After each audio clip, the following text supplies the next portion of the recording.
Welcome to the first in this whiteboard series on the Reformation, designed to help you learn more about this important facet of history. Today we're starting with the Lutheran Reformation. Now, for many Protestants, the traditional explanation of the Reformation has been neat and tidy and simple, and it goes like this. The medieval church was corrupt, Luther, the hero reformer, came along, and the Reformation took place. So you get the Catholic Church corruption, the hero reformer, and that leads to Reformation.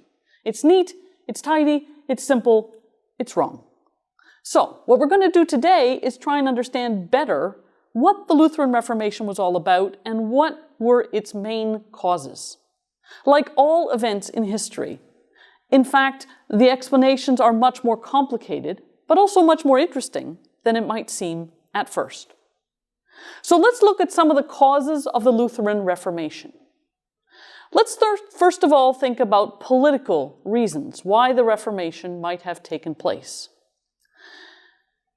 The Lutheran Reformation took place in the Holy Roman Empire. The Holy Roman Emperor was this man, Charles V, who became Holy Roman Emperor in 1519. A young man, a devout Catholic, he did not have full control over his whole dominion. In fact, the princes of the Holy Roman Empire had quite a bit of autonomy. He had to conciliate these princes, especially when it came to raising taxes, raising fighters for wars. He had to essentially get them on his side. He did not have complete tyrannical control of any kind. That just wasn't the situation. So it meant that the local princes in the Holy Roman Empire had quite a lot of leeway.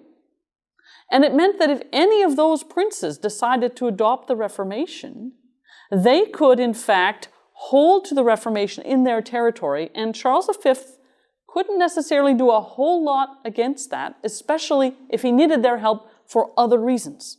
And there was one big reason why Charles V had to conciliate his princes, and that was the threat from the Ottoman Empire. The Ottoman Empire was surging forward. Its troops were gaining ground in Eastern Europe. In 1526, at the Battle of Mohacs, the Turkish forces essentially annihilated the Kingdom of Hungary. And by the 1520s, 1530s, they were as far as the gates of Vienna.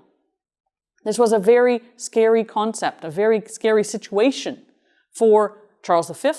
And he needed to essentially allow his princes leeway to get them to agree to give him the troops he needed to confront this Ottoman Empire threat. So political reasons meant that the Reformation could take root without Catholic rulers being able to do too much about it, at least in those early years. Then there were socioeconomic causes. This is an age of increasing urbanization, small towns, not big cities, but small towns. And in these small towns, ideas were exchanged. People traveled. People encountered other viewpoints. It was a much more of a society where ideas could take root and be transmitted than perhaps in a more rural medieval world. Intellectual reasons.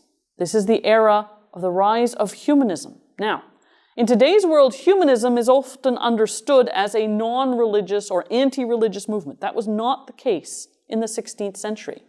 Humanism in the 16th century meant a return to the sources of classical learning in ancient Greece, ancient Rome, but also the sources of Scripture, going back to the original Greek, the original Hebrew. A man like Erasmus, the greatest humanist of his day, was very much into finding out the roots of the faith in terms of reviving and bringing forward the text of Scripture in new versions, especially in his Greek New Testament. By making the Bible accessible, and particularly with the surge of printing, ideas could spread further and faster than ever before. So you have political uncertainty and turmoil. You have socioeconomic transitions, changes, developments where ideas are circulating more quickly.